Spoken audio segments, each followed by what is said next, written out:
Sebenarnya ada dua sayap kehidupan Bu yang tidak bisa lepas. Sabar dalam ujian, syukur dalam nikmat. Nah itu. Dua ini seperti kalau saya sering gambarkan di pengajian kami, itu seperti kalau pesawat dua sayap.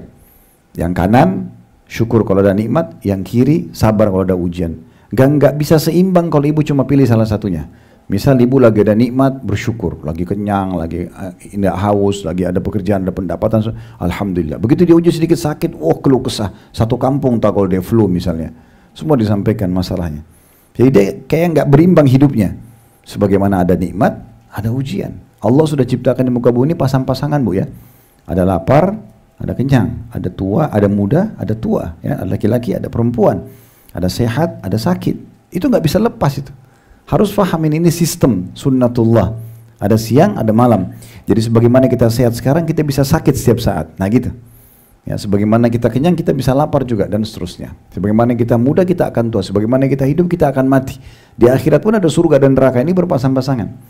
Kalau kita fahami ini, nanti pada saat kita lagi sakit, oh iya, saya kan sudah sehat yang lalu. Ini diuji. Allahu Rabbi wal Islamu dini wa Muhammadan Rasulullah. Assalamualaikum warahmatullahi wabarakatuh. Alhamdulillah, tidak pernah berhenti lisan kita sebagai seorang muslim memuji dan memuja Allah subhanahu wa ta'ala atas segala nikmat yang Allah limpahkan kepada kita, terutama kita masih dijadikan sebagai seorang muslim dan mukmin yang tentunya dengan itu kita jadi mengenal siapa Tuhan yang menciptakan seluruh alam semesta ini termasuk diri kita sendiri, dan juga apa tujuan kita berada di muka bumi ini, apa yang harus kita kerjakan, apa yang harus kita jauhi, dan apa yang boleh kita nikmati dan apa yang tidak boleh kita nikmati. Sebagaimana kita sudah tahu dalam agama Allah, dalam agama Islam ada halal dan ada haram. Dan itu sebuah kenikmatan yang luar biasa karena kita akan punya panduan hidup. Terlebih lagi Allah subhanahu wa ta'ala menghubungkan antara halal ini dengan thayyibah, yang berarti yang dibolehkan secara agama dan juga berkualitas tinggi. Kalau ayam asalnya halal untuk dikonsumsi, tapi di saat dia basi, dia bangkai, maka tidak boleh dikonsumsi lagi. Dan ini merupakan panduan hidup yang sangat luar biasa. Ini sebagai contoh saja dan nikmat yang tidak bisa terhingga yang harusnya kita syukuri. Terlebih lagi di akhirat dijanjikan dengan surga yang abadi. Oleh karena itu kita selalu bersyukur kepada Allah subhanahu wa ta'ala atas segala nikmat ini. Dan juga tidak kalah penting bisanya kita hadir dalam majelis ilmu seperti ini karena tujuannya untuk lebih mendalami lagi agama Allah subhanahu wa ta'ala. Selanjutnya kita panjatkan salam hormat kita kepada utusan Allah Nabi besar Muhammad sallallahu alaihi wa ala alihi wa sahbihi wasallam, sebagaimana Allah telah perintahkan kita untuk mengucapkan salam hormat kepada beliau dan tentunya berharap agar diberikan balasan sesuai yang dijanjikan. Satu kali salam hormat akan dibalas oleh Allah subhanahu wa ta'ala dengan 10 rahmat, yang berarti pengampunan dosa, peninggian derajat, pemenuhan kebutuhan dan juga solusi dari permasalahan-permasalahan hidup. Ini kajian perdana membedah buku ini dan memang metode yang kami gunakan ibu-ibu sekalian dalam setiap pengajian, dan alhamdulillah di playlist YouTube juga ibu-ibu bisa kembali kalau mau kuliah privat sebenarnya dengan kami tapi tanpa tatap wajah melalui media, itu sudah kami siapkan di YouTube. Tinggal masuk di Khalid Basalamah Official, nanti cari ada playlistnya, tinggal diklik bisa dipilih. Tidak kurang dari 50 kajian kitab sudah kita bedah di situ. Jadi mau belajar akidah, mau belajar hadis, mau belajar fikih, mau belajar sejarah, semua alhamdulillah sudah ada di sana. Tinggal ibu-ibu jadwalkan sama keluarga, sama anak-anak. Hari Senin misalnya mau belajar bahasan kitab akidah, bisa belajar dari kitab Minhajul Muslim atau kitab Tauhid. Kalau mau belajar fikih, kita ada Bulughul Maram, kurang lebih 1534 hadis, semuanya sudah dibedah. Dan itu dalam berbagai macam bahasan-bahasan yang ada. Ada juga buku hadis, kita membahas Sahih Targhib Tarhib, ada Riyadhus Shalihin, ada Sahih Hadis Qudsi. Kemudian kalau mau belajar Sirah Nabawi, sudah sangat masyhur sebenarnya Sirah Nabawi ini. Kita sudah tuntaskan alhamdulillah lebih dari 40 episode. Kemudian ada serial Sahabat juga sekarang mendekati 50 episode. Dan insya Allah kedepannya akan menyusul 25 Nabi dan Rasul yang akan kami sampaikan. Itu tidak butuh waktu khusus. Ibu-ibu cuma luangkan waktu di saat lagi santai, lagi duduk, sambil dengerin ceramah. Kalau mau tidur, istirahat misalnya di malam hari, daripada sibuk dengan menonton sesuatu yang tidak mendatangkan manfaat secara keimanan, kan bisa tonton atau mendengarkan ceramah dengan berbagai macam variasinya ya. Cukup banyak, ada yang lain ada dosa-dosa besar, ada kajian buku-buku yang fokus kepada satu tema saja, kayak kita bahas sekarang ini kan buku kecil ini semua bahas tentang masalah sabar saja, kayak satu tema saja ya. Ada juga kajian khutbah Jumat dan cukup banyak kajian-kajian tabligh akbar di luar kota ataupun di luar negeri. Semua alhamdulillah sudah kita upload dan tinggal di-download gratis. Kemudian Bapak Ibu bisa atau Ibu-ibu bisa dengarkan serta sebarluaskan. Itu manfaatnya sangat besar. Baik, dalam pembedahan buku, metode yang kami gunakan, kita akan tidak tergesa-gesa menyelesaikannya karena kita akan membedah dan mencari tahu mutiara-mutiara ilmunya. Jadi mungkin poin demi poin kita coba bahas pelan-pelan agar semuanya tuntas ya. Karena buku ini jangan dilihat kecilnya ya. Sekecil ini pun dia sampai ke penutup itu halaman 83 ya. Jadi cukup panjang sebenarnya buku ini bahasannya, bermula dari halaman 1 di muqaddimah sampai halaman 83 di penutup ya. Nah, saya sarankan ibu-ibu kalau beli buku, maka yang pertama dibuka plastiknya ya. Karena biasa orang beli buku nggak buka plastiknya. Kalau buku ini tidak ada plastik, alhamdulillah. Sampai seringkali banyak orang beli buku double-double karena tertarik dengan judulnya, sampai di rumah ditaruh nggak pernah dibaca ya. Kemudian yang kedua, selain judul yang kita perhatikan tentu akan menarik buat kita, makanya kita mau beli karena ada judulnya. Selalu perhatikan daftar isi, karena daftar isi itu dia menjelaskan kepada kita apa yang penulis ingin bahas. Semua karya ilmiah harus ada daftar isi. Di situ dijelaskan, di daftar isinya ada selain pengantar, daftar isi, kemudian muqaddimahnya. Nanti kita akan fokus membahas masalah muqaddimah dari pendahuluannya ya. Karena pendahuluan ini penulis akan coba simpulkan apa yang dia ingin sampaikan 80 lembar ke depan ya. Jadi kalau ibu-ibu lagi nulis sebuah buku, itu di pendahuluan dia harus mewakili isi buku itu. Jadi kalau kita mau paham buku ini isinya apa, selain daftar isi, kita lihat juga muqaddimahnya ya.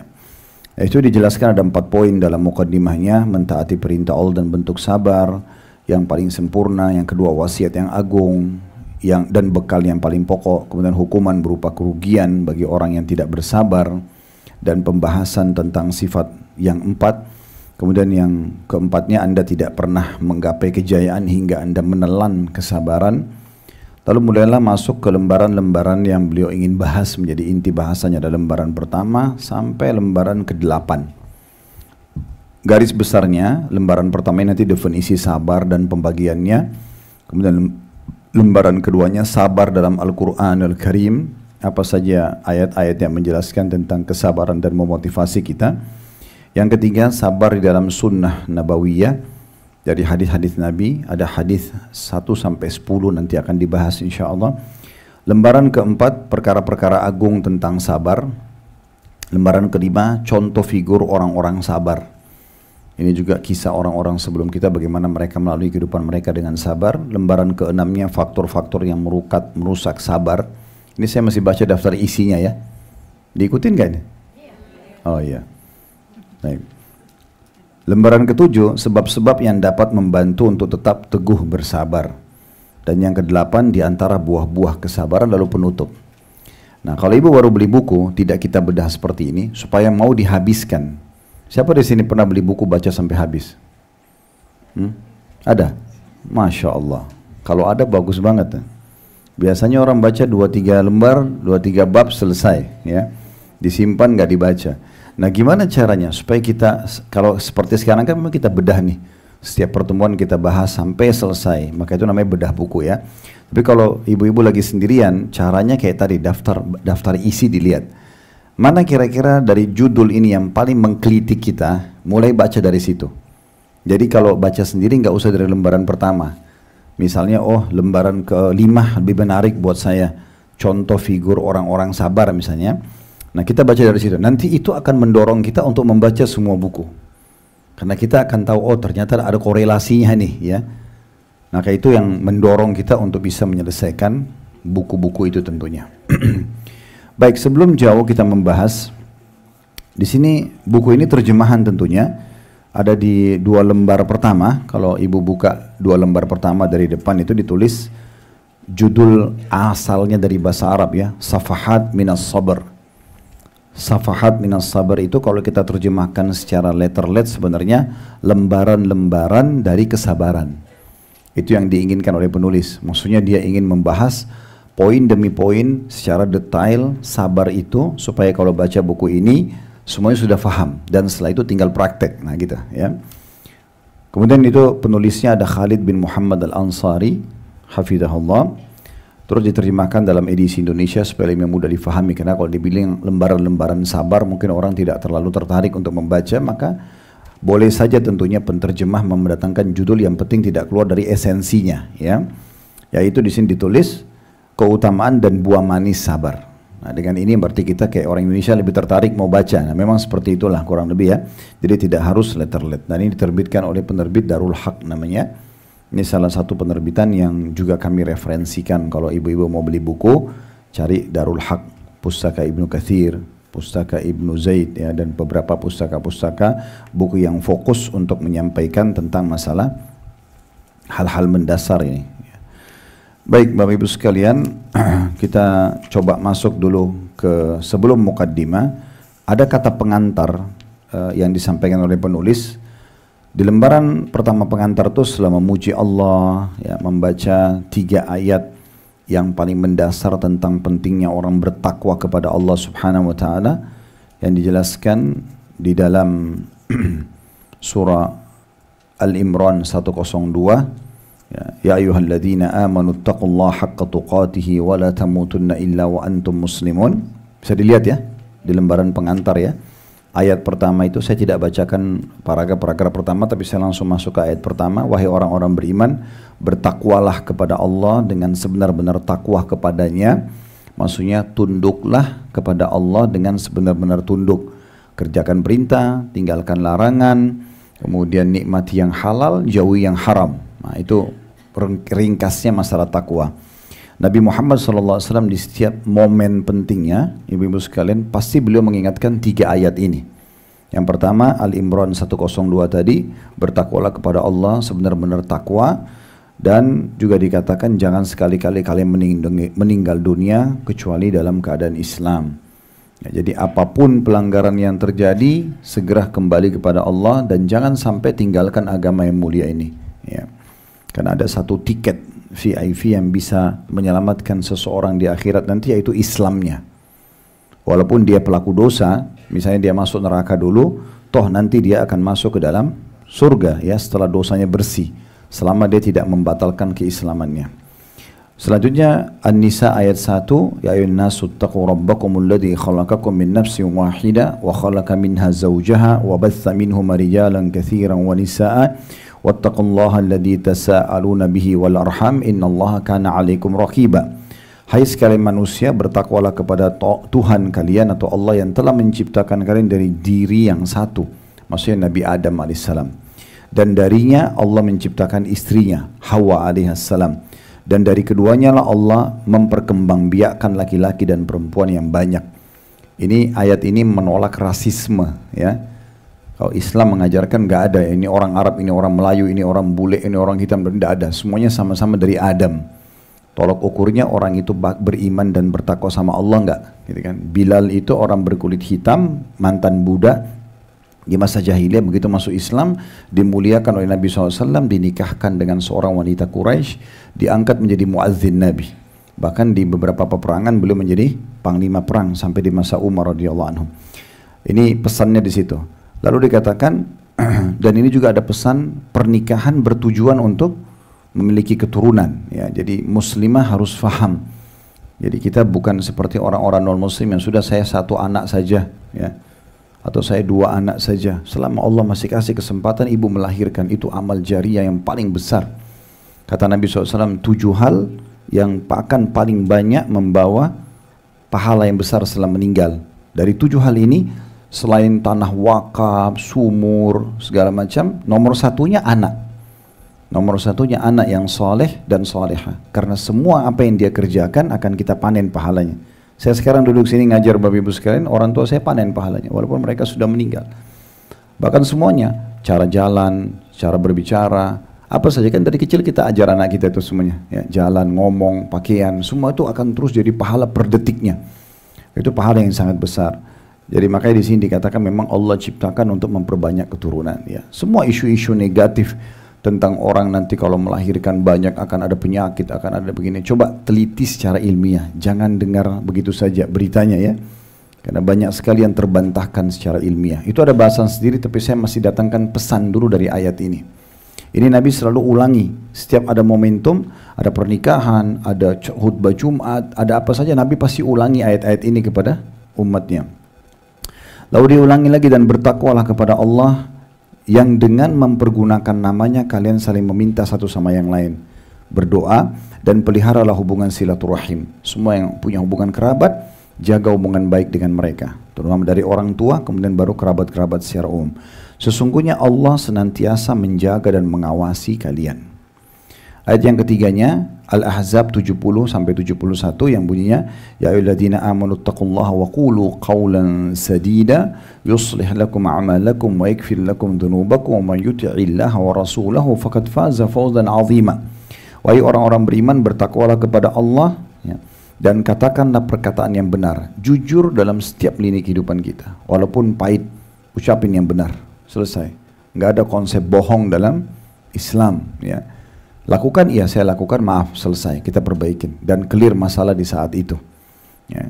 Kalau kita berbohong, maka akan ada bohong yang kedua, bohong yang ketiga, bohong yang ke-100, dan setiap ditanya masalah yang sama berbohong terus, berarti dicatat dosa terus. Tapi kalau kita jujur di awal perkara, memang ada masalah mungkin berat, tapi setelah itu selesai karena kita sudah jujur ya. Dan berapa banyak orang yang selamat karena kejujurannya, justru dimaafkan misalnya karena dia jujur. Niscaya Allah, kalau kita bertakwa kepada Allah ya, dan juga berkata jujur, Allah akan memperbaiki kalian, bagi kalian amal-amal kalian. Kalau ada yang kurang, sholatnya ibu, puasanya, Allah perbaiki dengan itu ya, Allah sempurnakan. Dan juga mengampuni dosa-dosa kalian. Barang siapa yang mentaati Allah dan Rasulnya, maka sungguh dia telah mendapatkan kemenangan yang besar. Jadi 3 ayat ini saya bilang kenapa kita sebutkan, supaya ibu betul-betul bedah buku ini dari awal ya. Ini dari awal saya baca ini. Mungkin yang saya tidak baca cuma Bismillahirrahmanirrahim di lembaran pertama itu ya.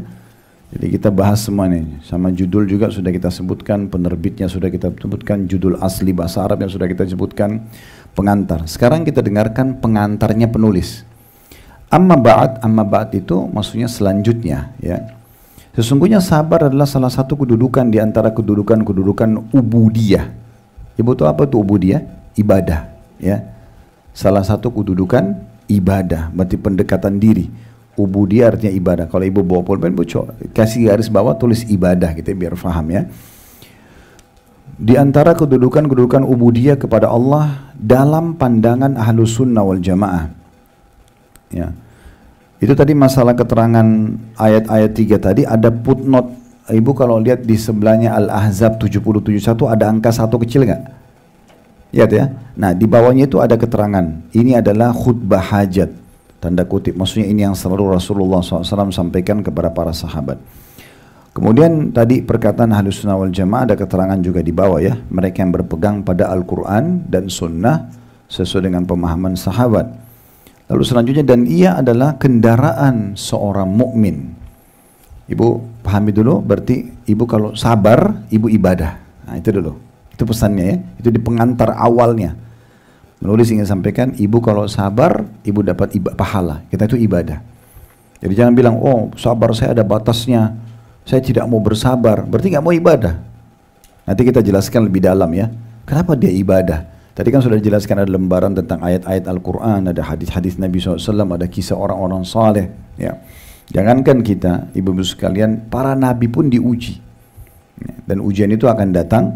Ada yang standar semuanya sama, ada yang lebih berat tergantung daripada kondisi keimanan dia atau dosa dia. Nanti kita jelaskan, paparkan panjang lebar. Tapi semua orang ada yang standar itu semua sama. Di sini contoh saya tanya, ibu-ibu ada yang tidak pernah flu di sini?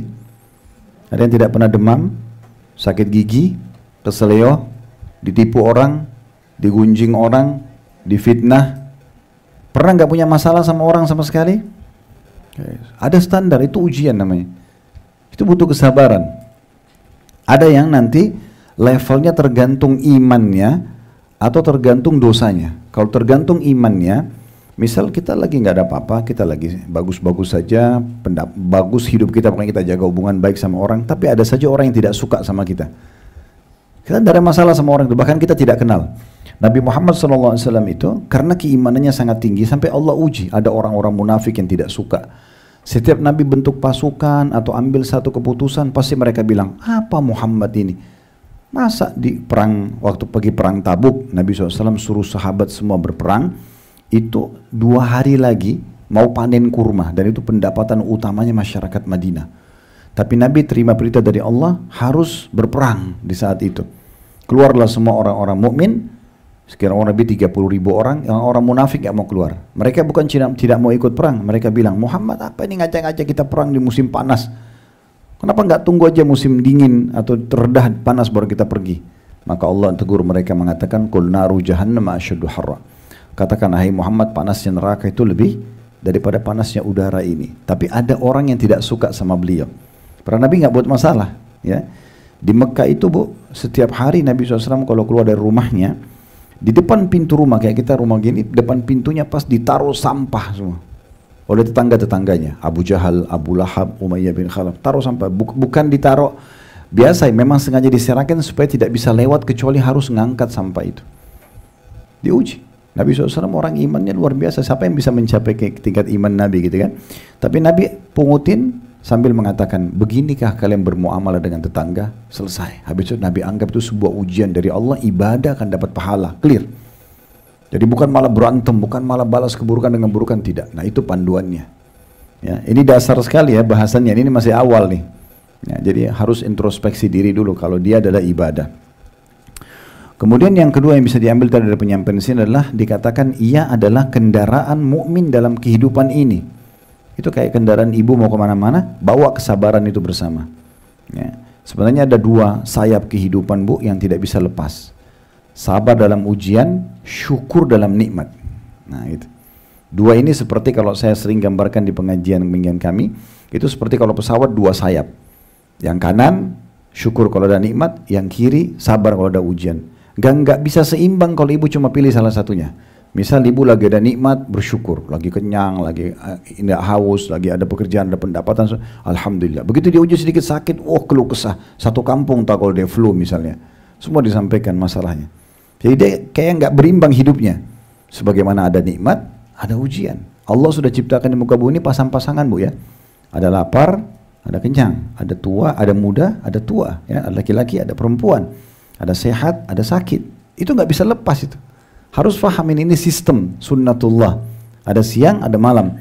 Jadi sebagaimana kita sehat sekarang, kita bisa sakit setiap saat. Nah gitu. Ya, sebagaimana kita kenyang, kita bisa lapar juga dan seterusnya. Sebagaimana kita muda, kita akan tua. Sebagaimana kita hidup, kita akan mati.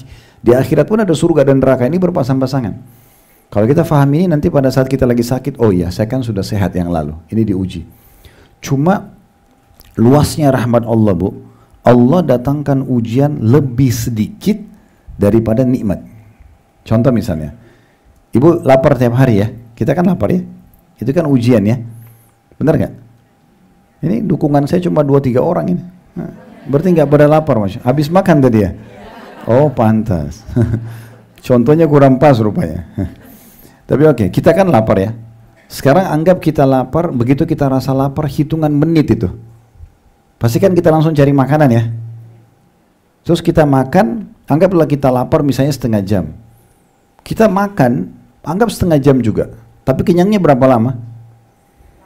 3 jam, 4 jam, 5 jam baru lapar. Coba, berarti ujiannya itu datang kecil. Nikmatnya besar, selalu begitu. Ibu setahun 360 hari gak pernah sakit. Awal tahun depan flu seminggu. Itu aja sudah satu kampung yang tahu kalau dia flu. Semua dikeluhkan. Padahal kalau dia adil, dia fair, kan dia 1 tahun sehat. Kalau bicara masalah keadilan, harusnya setahun juga sakit. Ya nggak? Setahun sehat, setahun sakit, harusnya gitu. Tapi itu nggak pernah begitu Allah kasih. Pasti ujian lebih sedikit. Ya, dikasih lebih sedikit, selalu begitu. Ibu coba cek dalam kehidupan kita selama ini, sudah berapa tahun ibu jalani kehidupan, mana lebih banyak, nikmat atau ujian? Pasti akan lebih banyak nikmatnya. Karena tiap hari kita lapar, tiap hari kita haus, hilang semua tuh. Tiap hari kita capek bisa istirahat, kita butuh pakaian, tiap hari kita pakai baju, kan gitu. Kita butuh kendaraan, tiap hari kita bisa transportasi, dan terlalu banyak nikmat yang kalau kita mau rincikan ya. Oleh karena itu hati-hati sekali, jangan sampai sedikit ujian datang sudah seperti semua kebaikan Allah kasih dilupakan. Nah, ini nanti jauh dari ibadah tadi, ya gitu. Nanti kita akan lebih jauh bahas masalah itu. Jadi kalau ibu bangun pagi, flu, demam misalnya, itu flu lah, anggap flu. Jangan salahin AC, nggak ada gunanya. Oh AC-nya semalam saya terlalu kecilin misalnya. Dan harusnya 25 aja, tadi 16 jadi saya flu. Nggak ada hubungannya sama AC itu. Ujian lagi datang, ya. Jadi gak usah salahin AC, gak usah salahin suami, misalnya kalau suaminya yang dinginin AC-nya, gak usah salahin misalnya minum air es tadi pada saat mau bangun tidur, itu gak ada hubungannya. Ya. Karena biar tidak minum air es, biar AC tidak dingin, kalau Allah takdirin flu, harus flu pada pagi itu. Nah tugasnya sabar ya. Kita terima itu keputusan Allah, lalu kita ikhtiar, cari jalan keluarnya. Minum teh hangat, minum obat, konsultasi sama dokter, nah oke, itu sabar namanya. Ya, dan Allah subhanahu wa ta'ala dengan kemahadilannya bu, pasti akan memberikan ibu perangkat-perangkat di saat ujian datang. Coba pekah deh. Kita lagi sakit nih, ada pemikiran kita muncul untuk minum obat apa, ke dokter mana, dan termudahkan. Gitu. Saya pernah ketemu sama satu ibu pengajian, sudah sangat tua di salah satu pengajian dulu di Jakarta Pusat. Mungkin umur ibu itu sudah 80 tahun. Datang, Ustaz, saya lagi sakit, saya ke Jakarta ini karena saya mau berobat. Ada penyakit apa gitu disebutin sama dia, tapi dokternya nggak ada, jadi saya kepikiran. Saya waktu itu sebelum jawab itu saya langsung berpikir, subhanallah, ibu dia 80 tahun umurnya, sudah sekian tahun Allah kasih nikmat, dan sekarang di pengajian pun masih bisa hadir dan makan sama jemaah. Artinya ada ujian datang, tapi ujian ini untuk apa disampaikan? Seakan-akan mengeluhkan Tuhannya kan gitu. Beda kalau konsultasi pada ahlinya, itu betul. Ibu lagi ada masalah dalam agama, tanya sama ustadz atau ustadzah, cukup mereka saja. Atau sedang sakit, bicara sama dokter di ahlinya. Jangan bicara sama semua orang. Kalau kita sama semua orang, seakan-akan kita keluhkan, nih Tuhan saya uji saya nih. Kan jadi gak sopan sama Allah kan gitu. Karena gak ada juga solusinya. Seperti setiap ada masalah, selalu cerita sama ibu dan ayah misalnya. Itu kan membebankan mereka. Bisa masuk dalam bab durhaka nanti sama orang tua. Sedikit ada masalah sama suami, ibu, ayahnya semua tahu lengkap informasinya. Untuk apa? Kenapa gak dipecahin sama-sama? Kenapa gak bijaksana duduk?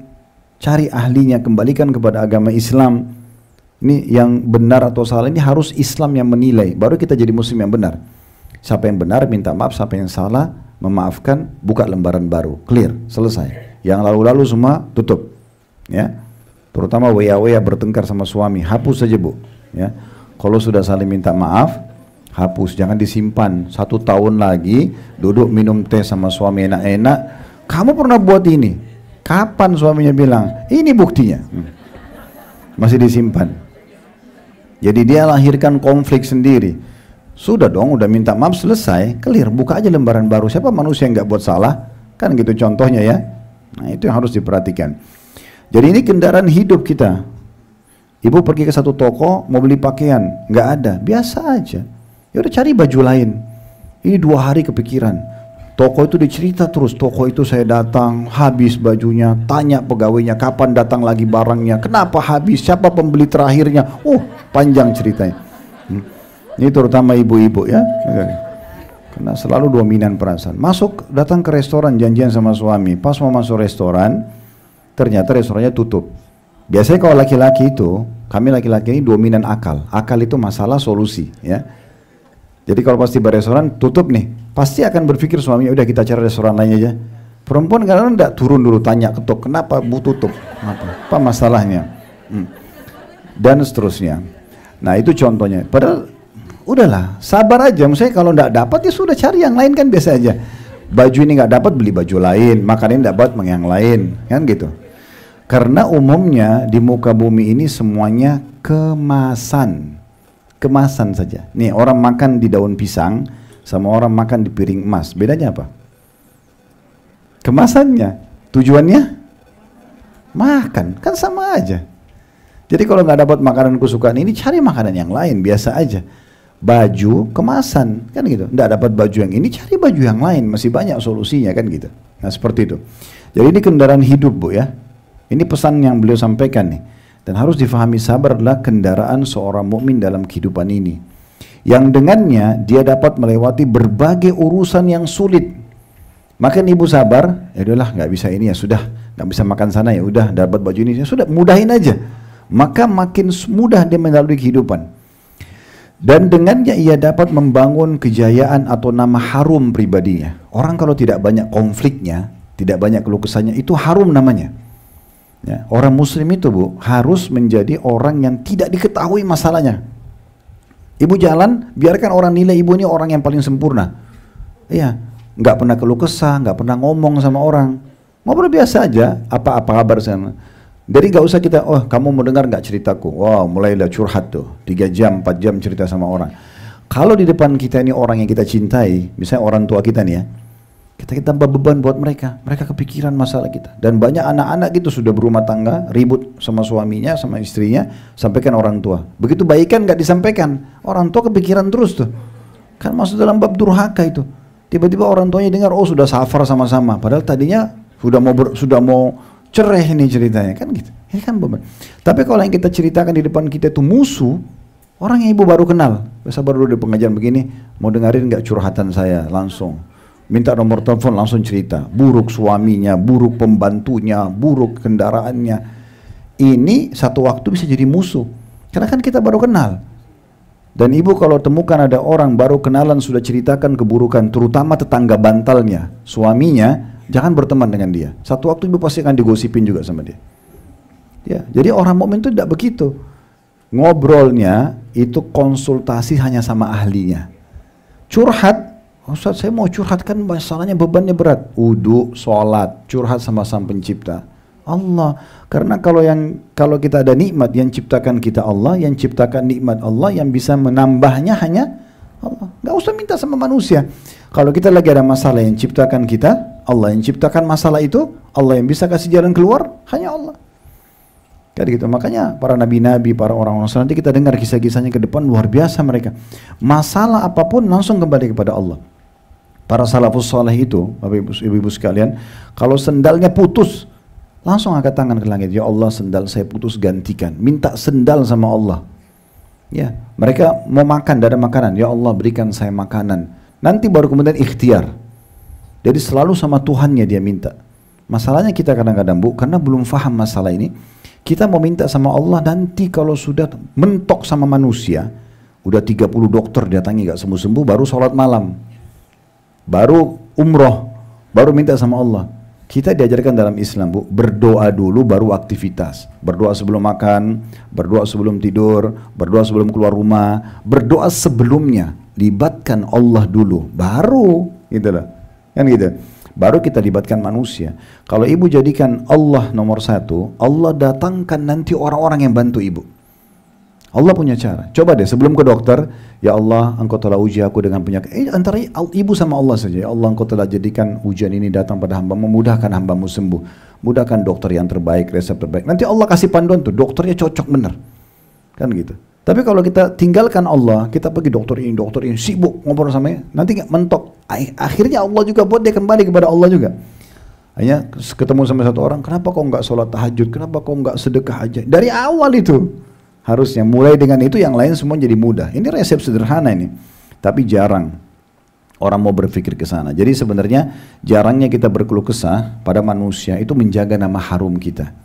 Ya, karena ada juga gunanya. Kita bicara sama orang yang kita cintai, beban buat mereka.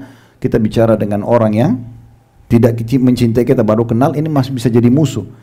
Ada orang, maaf ini bahasa saya supaya mudah difahami, ada orang jalan Bu, seperti maaf tanpa busana, semua orang tahu masalahnya, karena semua orang diceritakan. Dia sama si fulan, saya mau ada masalah, kamu cerita, tapi jangan cerita sama orang ya.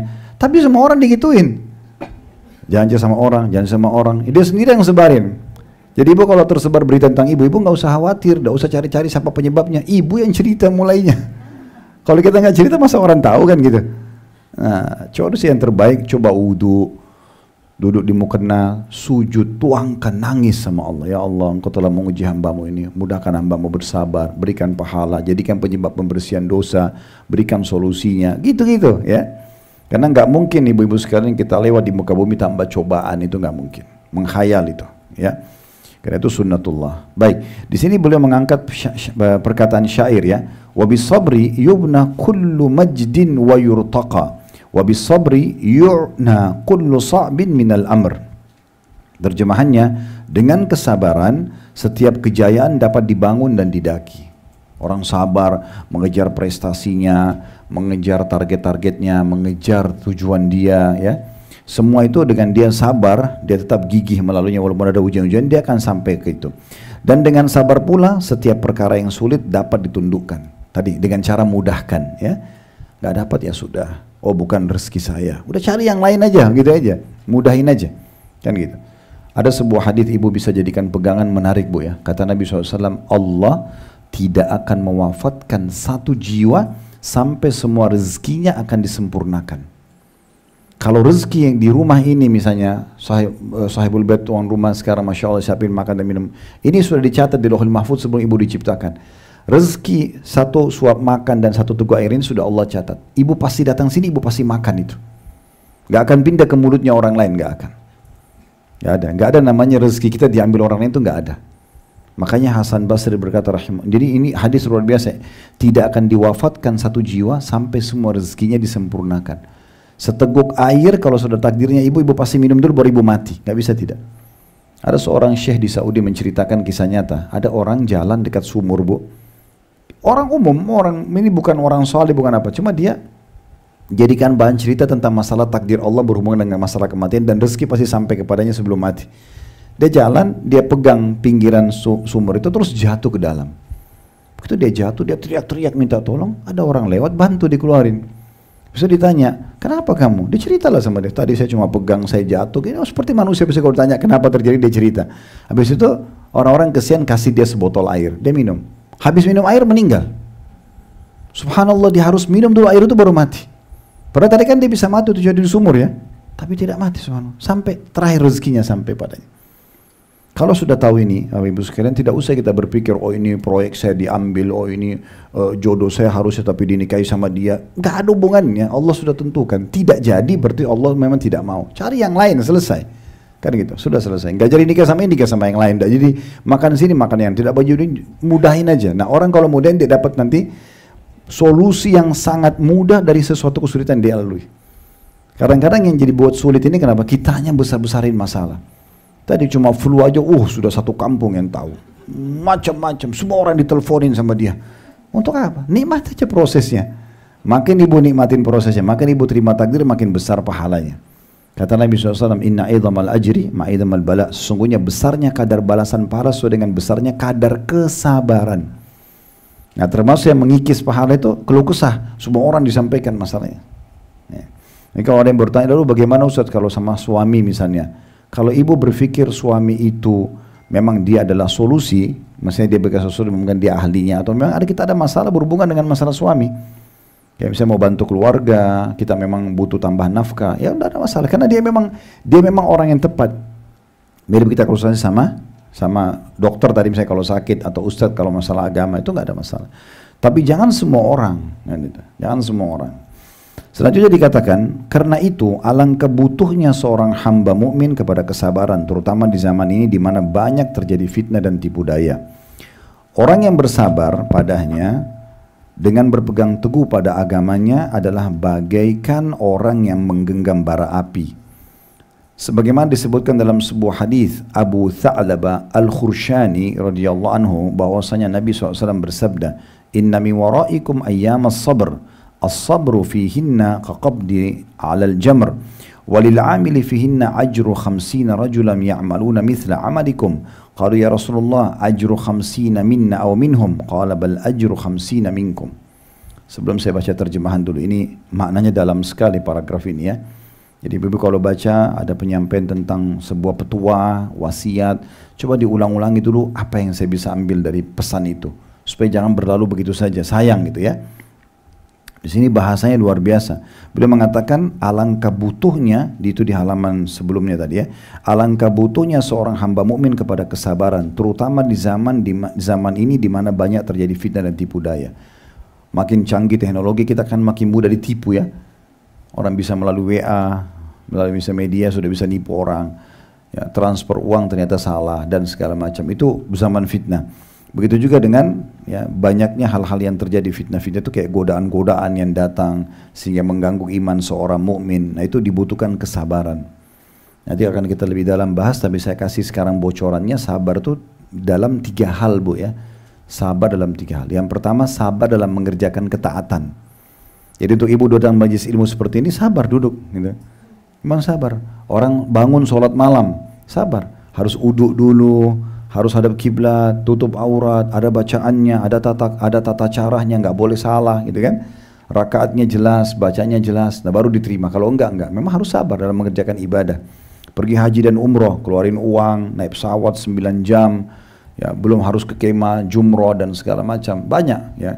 Dalam ibadah butuh kesabaran. Ya, termasuk dalam masalah jihad, orang-orang pergi berperang. Semua ibadah itu butuh kesabaran, karena untuk mengerjakannya butuh kesabaran, kita mau bersabar. Yang kedua, sabar dalam meninggalkan dosa. Jadi setiap kita pasti punya peluang berbuat dosa. Pasti ada tawaran untuk berzina, tawaran untuk mencuri, tawaran untuk membunuh, tawaran apalah, menipu. Dalam hidup kita terlintas gitu kan. Tapi kita sabar, tolak. Oh nggak boleh, Allah haramkan, saya nggak mau. Selesai. Ada salah satu orang yang pernah datang, seorang laki-laki, berbicara sama saya, konsultasi. Dan dia bertanya banyak hal hukum. Satu waktu dia sempat ucapin kata-kata ini. Dia bilang begini, alhamdulillah saya tidak sebut namanya, cuma mengambil pelajaran ya. Dia bilang, tapi ada masalah saya satu, Ustaz, saya mau ucapin tapi saya berat gitu. Cuma karena saya baru, saya bilang silakan sampaikan. Kalau saya masih mampu untuk berikan solusinya silakan. Yang penting masalah agama. Dia bilang iya. Terus dia bilang, saya ada kecenderungan pada sama jenis. Ya. Dia bilang gitu, saya sesungguhnya sama jenis. Bagaimana saya memecahkan masalah ini? Saya tahu itu tidak boleh, gitu kan? Dan saya juga coba melawannya. Karena itu dia nunda-nunda tidak menikah-nikah. Tapi saya tidak tahu apakah dia sudah sampai tingkat homo atau tidak, nggak tahu. Tapi dia bilang gitu. Gimana caranya Ustaz? Saya bilang yang paling pertama, fahami dulu itu haram dalam agama. Itu dulu. Tahu haram. Dan semua yang haram pasti ada hukumannya. Baca ancaman. Gimana caranya kita untuk meninggalkan satu perbuatan dosa? Misalnya kita biasa bohong atau kita biasa menipu, kita biasa apa? Bagaimana caranya kita tinggalkan dosa itu? Baca ancamannya. Kalau sekarang masa kita kan tinggal ketik di Google ancaman berbohong, ancaman menipu, ancaman ini dan itu. Kemudian kalau mau visual dan audio bisa di TikTok, di Facebook segala macam, itu kan bisa di Instagram, bisa dilihat. Nanti kita akan kalau dengar 1-2 ceramah, baca 1-2 artikel, kita akan termotivasi untuk meninggalkannya. Sebagaimana juga kalau kita ingin rajin mengerjakan sebuah ibadah, kita harus membaca keutamaannya. Saya ibu mau rajin sedekah, jangan sedekah dulu kecuali baca keutamaannya. Jadi ibu tahu ibu dapat apa. Karena semua ibadah pasti ada janji Allah. Pasti ibu dapat sesuatu. Ibu mau sholat 5 waktu, ibu mau bakti sama orang tua, mau jenguk orang sakit, mau apa saja. Semuanya baca dulu keutamaan. Tinggal ketik di Google keutamaan bakti sama orang tua, keutamaan sedekah. Baca sebentar aja, 5 menit. Dengarin potong-potongan ceramah. Kalau yang pendek-pendek biasa di Instagram. Ceramah kami udah banyak sekali, ratusan, mungkin sudah ribuan ceramah bisa dinonton. Banyak potong-potongan 1-1 menit tuh banyak sekali. Karena biasa kita ceramah gini sejam 2 jam, nanti dipotong-potong oleh teman-teman tim. Bisa dengarin. Habis itu nanti kita akan terdorong untuk mengerjakan ibadah itu. Nah seperti itulah gambarannya. Jadi saya bilang fahami itu adalah haram dalam agama. Dan haram itu berarti akan ada konsekuensi hukuman. Mirip kalau kerja di satu perusahaan, kapan seseorang itu menjadi pegawai yang berprestasi, ikutin semua SOP kantor, dapat yang dijanjikan, gajinya, bonusnya segala macam. Tapi kapan dia ugal-ugalan, dia datang telat, gak kerjain pekerjaan, maka dia sangat, kan itu pelanggaran, dia sangat dekat dengan hukuman. Minimal dapat surat peringatan 1, 2, lama-lama akan di PHK. Namanya rusak, hilang pekerjaan dan seterusnya. Nah itu sistem kecil di manusia. Begitu juga dengan sistem yang Allah buat. Ibu juga perlu garis bawahi satu hal ya. Kalau kita melakukan satu pelanggaran, kalau kita buat satu kebaikan, kita sedekah misalnya, itu balasannya berlipat-lipat. Kita sedekah 10.000 rupiah, mungkin dengan itu Allah kasih kesehatan 1 tahun. Tidak pernah Allah balas 10.000, nanti Allah datangkan rezeki 10.000 itu nggak pernah. pasti berlipat-lipat. Karena Allah bilang innallaha yarzuqu may yasha' bighairi hisab. Allah kalau kasih rezeki orang tanpa ada hitungannya, ya. Tapi sama, kalau orang buat dosa, itu nggak ada satu dosa, kemudian misalnya 1 kali bohong, oh berarti dihukum dengan 1 kali cambukan. Enggak. Itu bisa sampai 1 tahun kita masalah. Ribut sama suami, ribut sama istri, pekerjaan tidak jalan. Itu karena hanya 1 dosa tadi. Pernah dengar kisah Nabi Musa alaihissalam dalam Al-Quran digambarkan waktu beliau jadi anak angkatnya Fir'aun. Satu waktu masuk di pasar Mesir. Kemudian dia temukan ada orang lagi berantem. Satu Bani Israel, satu dari suku Kipti orang asli Mesir. Nabi Musa mau pisahin, tapi rupanya yang dari Mesir ini mulutnya terlalu tajam. Nyaci maki Nabi Musa sama Nabi Musa. Waktu dipisah dia mau melawan, ditonjok sama Nabi Musa. Nabi Musa tidak niat membunuhnya ya. Cuma tonjok. Apa kata Allah dalam Al-Quran? Lalu dengan pukulan Musa orang itu mati. Dengan matinya orang ini tanpa disengaja oleh Nabi Musa. Tapi memukul itu sudah satu pelanggaran. Apa kata Allah? Wa fatannaka futuna. Setelah itu kami uji kamu dengan ujian-ujian yang banyak karena itu. Jadi fahami nih, jangan jadi orang yang mau melanggar anggap dosa itu gampang. Enggak. Konsekuensinya berat. Ya, udah baik-baik saja. Jadi orang soleh dan soleh itu yang 100%. Hijrah itu jangan setengah-setengah. Jadi orang baik. Karena orang jadi muslim yang baik itu bu, pasti bahagia. Karena disuruh jujur, amanah, tanggung jawab, bakti sama orang tua, jenguk orang sakit, bersedekah. Semuanya baik-baik. Dan ada janjinya. Orang yang dilarang dalam agama, seperti bohong, menipu, membunuh, mencuri, menggunjing. Ini semua berat. Dan ini akan ada ada hukumannya. Dan ini tidak baik. Untuk apa? Gitu. Jadilah seorang muslim yang baik. Nah seperti itu gambarannya. Nah tapi dikatakan di sini, cuman orang kalau berpegang teguh pada yang seperti ini, biasanya dia seperti menggenggam bara api. Ibu sekarang kalau di satu komunitas nih, orang suka bohong, ibu jujur sendiri. Kita kayak dilecehkan. Beberapa teman-teman yang kerja di kantor-kantor ngeluh sama saya di pengajian, Ustaz, kita ini sudah jujur, kita amanah. Tapi ada saja kadang-kadang dititipin amplop di atas meja, disuruh ambil. Dari mana uangnya enggak tahu. Ambil atau enggak Ustaz? Jangan. Kalau selain gaji antum jangan diambil. Karena itu kan syubhat. Dan Nabi bilang halal sudah jelas, haram sudah jelas. Dan diantaranya ada hal yang syubhat, samar-samar. Siapa yang menjerumuskan dia pada yang syubhat, terjerumus pada yang haram. Jangan masuk ke situ. Tapi kalau saya tidak ambil, dimusuhi satu kantor Ustaz. Biarin dimusuhin, tidak apa-apa. Ini kan berat ya. Karena orang lain semua pada mau uang haram itu. Umumnya. Tapi kalau diambil jadi haram. Dia berikan makan istri anak yang jadi haram. Doa tidak diijabah. Bisa permasalahan lahir. Banyak permasalahan lahir Bapak Ibu sekalian dalam rumah tangga. Itu karena uang haram. Ya. Jadi kalau mau muhasabah, introspeksi diri, pertama cari pendapatan ini. Ada 2 hal yang selalu saya sarankan di pengajian. Coba koreksi pendapatan kita yang masuk ke dalam tubuh. Halal atau tidak? Kalau halal itu pasti bahagia. Haram ini yang selalu datangkan masalah ini. Bertengkar tanpa sebab, ada saja masalah, gagal usaha, gagal ini, gagal itu, gagal pengobatan. Itu karena masalahnya pendapatan haram. Dan yang kedua, doa buruk. Ya, dia selalu berdoa buruk. Ya, dia bilang, kayaknya saya tidak akan sembuh. Kayaknya saya tidak akan bahagia. Menyesal menikah dengan kamu. Kamu nakal sekali nak. Nah, ini bahasa buruk semua. Kan gitu. Untuk apa diucapin? Insya Allah saya akan sembuh. Insya Allah saya akan bahagia. Allah jadikan ini pasangan saya berarti yang terbaik. Saya coba jadi yang terbaik gitu. Doakan supaya dapat hidayah. Kan begitu. Makanya kata Nabi SAW, saya tidak suka dengan kalimat pesimis. Saya nggak akan sembuh, saya nggak akan bisa, saya nggak akan begini dan begitu. Ya. Tapi saya suka dengan al-fa'al. Kata para sahabat, ya Rasulullah, apa itu al-fa'al? Kata Nabi SAW, perkataan atau sifat optimisme.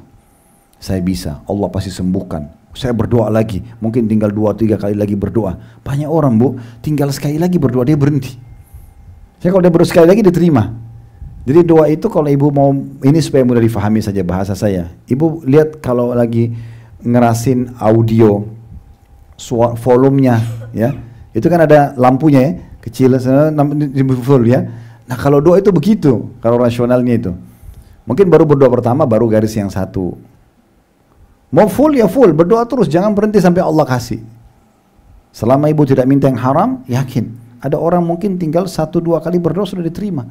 Tapi dia nggak mau lanjutin kan gitu. Jadi masalah ini. Ya. Baik di sini kalau ibu bersabar di masa-masa sekarang, ada ujian datang, ibu tetap berkomitmen, nggak mau ini haram saya nggak mau. Misalnya kita sabar, ya ini perintah agama saya kerjakan. Ya, itu 2 jenis sabar tadi ya. Sabar yang ketiga, sabar dengan ujian harian bu. Sakit, lapar. Kebanyakan orang masuk di bab sabar seakan-akan cuma poin ketiga, bukan. Justru poin pertama sama kedua itu asasnya. Sabar dalam mengerjakan ketaatan, sabar dalam meninggalkan dosa-dosa. Baru sabar atas ujian harian. Sakit dan segala macam. Itu jadi harus sabar semuanya. Nah kalau ibu lakukan itu, perhatikan hadis ini. Kita baca terjemahan tadi hadis ini ya. Nabi SAW menjanjikan buat kita pahala yang luar biasa. Apa kata Nabi? Di depan para sahabatnya. Sahabat ini bu, kedudukannya sangat tinggi ya. Mereka hidup bersama Nabi, ketemu tiap hari, ya, ngobrol sama-sama, makan sama-sama. Ada yang jadi kerabatnya Nabi, ada yang anaknya dinikahi sama Nabi, berperang sama Nabi. Ini bahagia luar biasa. Kita kadang-kadang datang ke Madinah, kunjungin kuburan Nabi, ya sudah bahagianya luar biasa masuk Raudhah. Jalankan sunnah beliau. Bagaimana orang hidup sama Nabi? Pahalanya besar sekali. Tapi khusus orang yang sudah setelah Nabi meninggal datang yang kayak kita begini. Lalu ibu bisa sabar dalam ujian-ujian. Mengerjakan ketaatan, komit menjaga terus sholatnya, jaga terus tutup auratnya, jaga yang diperintahkan. Tinggalkan yang dilarang, setiap ada godaan, oh ini haram, saya nggak mau. Apapun negosiasi saya nggak mau. Syaitan manusia dan jin saya nggak mau. Ini haram, nggak boleh zina, nggak boleh riba, nggak boleh segala. Ini haram, saya nggak mau. Selesai. Mau mereka bilang so alim apa terserah. Pokoknya ini haram. Dan kalau ada ujian harian tadi kayak sakit apa, ibu sabar. Konsultasi pada ahlinya, yang lain tidak usah disampaikan. Udah nikmati prosesnya. Maka apa kata Nabi SAW? Sesungguhnya ada hari-hari di mana sesudah kalian nanti, maksudnya sesudah kalian para sahabat Nabi ini ya, sesudah saya mati, sesudah kalian juga begitu ya.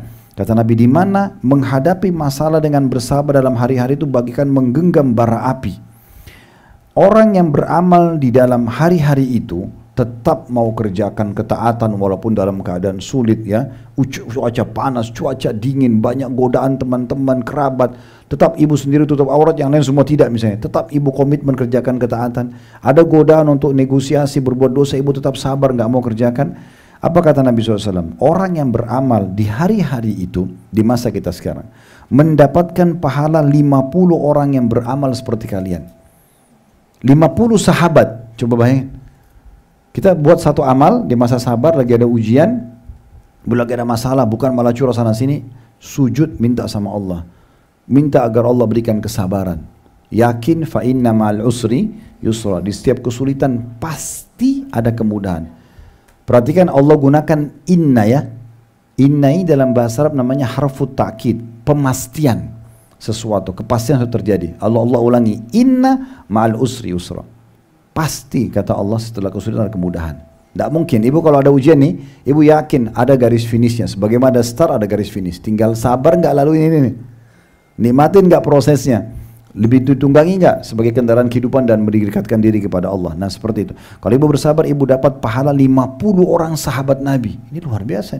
Ya, perhatikan. Sahabat itu penasaran. Si Abu Tha'lab al-Khursyani mengatakan begini, wahai Rasulullah, pahala 50 orang dari kami itu dari mereka. Mereka pikir, maksudnya kok bisa dapat pahala kami? Kami ini kan siapa gitu sahabat-sahabat Nabi ya?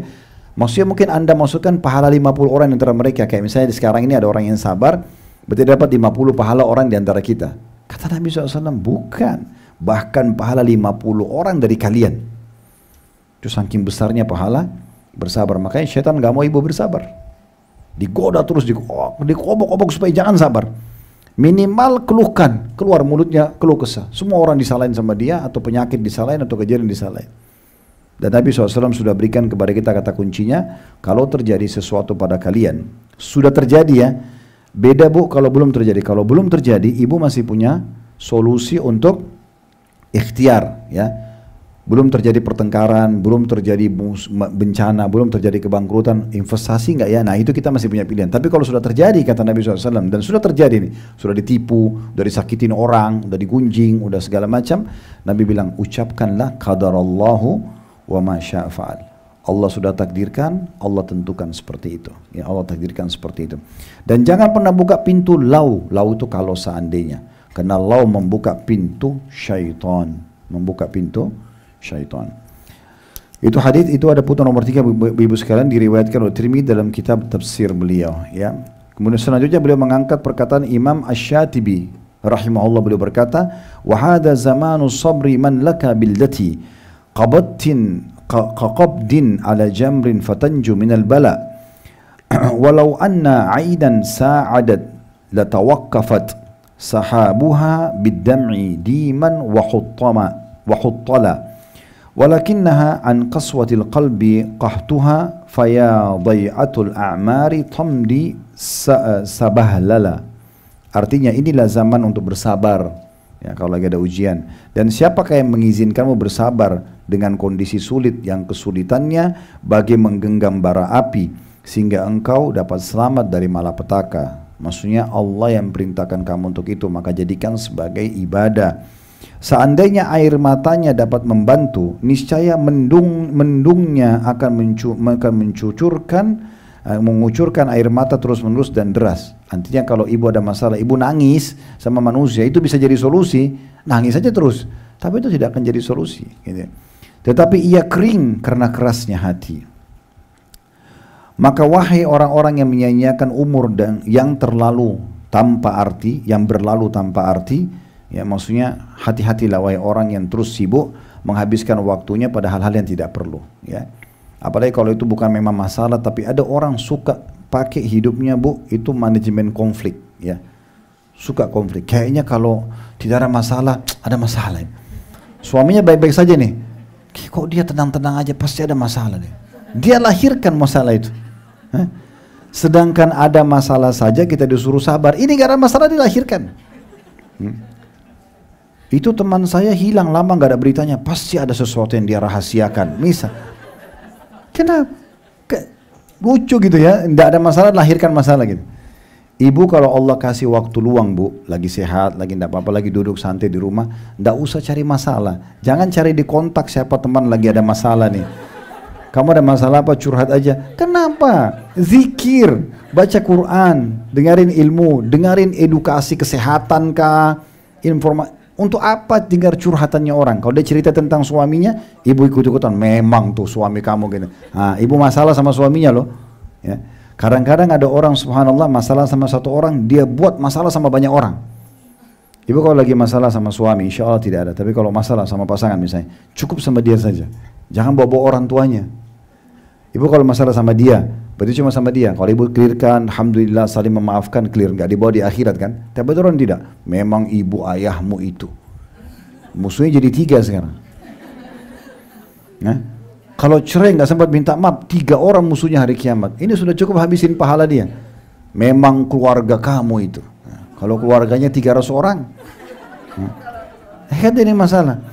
Atau nikah sama orang asing, misalnya ada orang Amerika nikah sama Indonesia, lalu dia bilang, memang orang Indonesia itu 278 juta dia siap berhadapan hari kiamat nanti. Kebodohan kadang-kadang. Jadi kalau tidak ada masalah, nggak usah lahirin konflik-konflik, nggak usah. Saya titip pesan juga poin penting Bapak Ibu sekalian. Ini sebagai penutup. Kali ini kita baca kata pengantarnya saja. Ya karena memang sudah sangat padat ya. Ya. Ibu fahami poin penting ya. Nabi Muhammad SAW bu, setiap hari, kalau habis sholat duha, beliau sudah mandi, udah bersih, biasanya beliau keliling, ketemu sama teman-temannya kan. Begitu buka pintu, perkataan pertama Nabi begini para sahabatnya, jangan ada yang menceritakan keburukan sahabatku, karena aku ingin bertemu dengan mereka dalam kondisi lapang dada. Itu pesan pertama Nabi para sahabat. Jadi nggak ada yang cerita, ya Rasulullah sudah tahu si fulan belum? Si fulan tahu.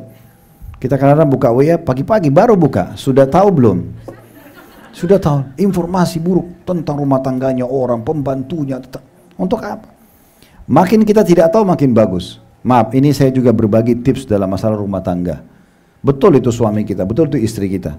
Tapi kalau ibu dan bapak tidak banyak tahu tentang pasangan, apalagi masa lalunya, itu bagus, gak usah dikorek-korek. Sudah korek-korek. Sekarang ini suami saya, ini istri saya. Udah sekarang berjalan. Saya tahunya dia orangnya baik. Selesai. Jangan lagi dulu tenang-tenang. Saya mau kau bersumpah atas sama Allah. Pernah nggak kau berzina? Kalau tidak, saya nggak mau bergaul dengan kau. Baik. Kalau dia bilang iya, saya sudah zina 100 kali, gimana? Untuk apa kan gitu?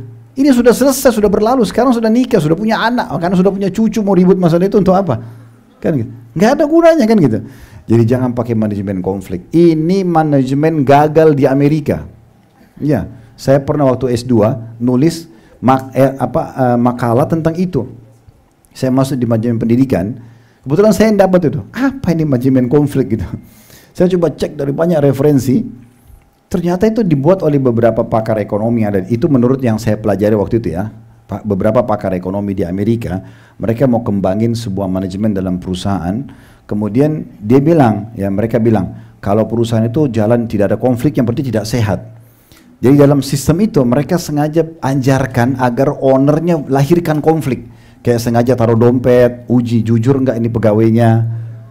Kayak ibu di rumah misalnya sengaja tes pembantu taruh uang jujur nggak sih? Untuk apa tes orang? Kalau udah ketahuan dia lakukan, tegur kan gitu. Kalau nggak lakukan untuk apa? Mungkin dia tidak pernah mencuri tapi karena ibu giurkan jadi mencuri kan gitu. Apa yang terjadi di Amerika itu dibuat begitu. Jadi kadang-kadang ownernya itu dianjurkan buat konflik antara dua pegawai bu. Supaya ini curiga yang ini. Jadi dia selalu dapat informasi apa yang dia tidak tahu gitu. Seperti itu. Ibu tahu itu gagal di Amerika. Kenapa gagal? Karena mayoritas pakar ekonomi lain membantah itu. Nggak boleh. Tapi banyak umat Islam pakai ini. Manajemen konflik nggak ada gunanya. Jadi nggak usah lahirin konflik. Kalau sedang terjadi kita hadapi. Kalau tidak ada jangan dilahirkan. Nggak usah cari-cari. Syukur nikmati aja. Banyak berzikir, banyak beribadah, banyak bersyukur sama Allah. Nikmati aja makanan, minuman enak-enak aja. Ya, kalau lagi makan enak, terima gosipnya orang, akhirnya marah, makanannya jadi nggak enak kan gitu. Ya, seperti itulah. Baik, terakhir beliau tutup dengan berdoa. Kami mohon kepada Allah agar dapat mendatangkan manfaat dengannya, maksudnya dengan buku ini. Dan agar Allah mengikhlaskan niat bagi kami dalam berkata dan berbuat. Sungguhnya dia adalah yang maha menangani semua itu dan yang maha kuasa atasnya. Jadi maksudnya di sini beliau memberikan satu pesan juga ya bu. Ibu kalau mau apa-apa berdoa sama Allah, berdoa. Nabi Ibrahim sama Nabi Ismail AS waktu membangun Ka'bah itu perintah Allah ya. Mereka masih mengatakan setelah bangun Ka'bah, jelas dua Nabi dua-duanya ikhlas. Mereka masih mengatakan Rabbana taqabbal minna innaka antas samiul alim. Wahai Tuhan kami, terimalah dari kami karena Engkau maha mendengar dan maha mengetahui. Wa tub alaina innaka tawwabur rahim. Terimalah taubat dari kami, sungguhnya Engkau maha menerima taubat hamba-hambamu. Ya, di sini beliau baca salawat pada Nabi SAW dan beliau mengatakan buku ini ditulis di Mekah. Di Makkah Mukarramah malam Jumat. Waktu tulis kata pengantarnya. Ditulis ada tanggalnya 25 bulan 5 1414 Hijriah. Kita sekarang berapa Hijriah? 1446 ya. Jadi sudah sekian puluh tahun yang lalu ditulis buku ini ya. Ditulis oleh seorang yang sangat butuh kepada Allah, Abul Asim Khalid bin Muhammad bin Salih Al-Ansari ya. Jadi nanti ke depannya insyaallah kita akan masuk ke muqaddimahnya ya. Ini pendahuluannya. Silakan kalau ada pertanyaan.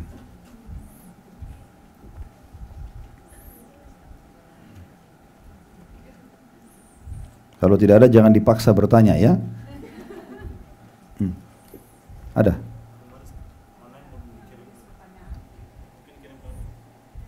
Kalau ada yang punya pertanyaan ditulis. Tapi pada sabar kok, Masya Allah, tidak usah bertanya gitu kan. Oke, mungkin ya nanti insya Allah kalau ada pertanyaan begini, saya juga sarankan ibu nanti kalau ke rumah, di rumah ibu bawa buku ini dibaca-baca di waktu lowong ya. Nanti kalau ada muncul pertanyaan tiba-tiba, oh yang ini apa nih, ibu tulis pertanyaannya. Bisa beli post-it ya, kertas yang biasa ditempel itu, yang warna-warni beli, tempelin di bukunya. Misalnya di lembaran 1 sampai lembaran 5 ada pertanyaan 1, halaman sekian sampai ada pertanyaan 2. Jadi nanti ibu kalau datang pengajian begini nggak usah baru mau pikir bertanya apa, ya itu sudah dicatat, itu lebih bagus insya Allah ya. Baik, mungkin sampai situ dulu karena sudah 13:37 ya, harusnya 13:20 tadi kita selesai. Saya jam 2 pas ada pengajian lagi bahas tentang masalah doa ya. Mungkin kalau tidak sempat ke lokasi, mungkin tidak ada undangan atau apa, bisa ikutin live insya Allah. Kita bahas juga bedah buku tentang doa dan semua keajaiban doa itu. Kemarin sudah pertemuan pertama, ini pertemuan keduanya ya, Allahu a'lam. Bapak ibu sekalian, mohon maaf yang belum sempat bertanya, mudah-mudahan bisa dimaklumi. Kalau ada benar dari Allah, kalau ada salah dari saya mohon dimaafkan. Subhanakallahumma bihamdika asyhadu an la ilaha illa anta astaghfiruka wa atubu ilaik. Wassalamualaikum warahmatullahi wabarakatuh.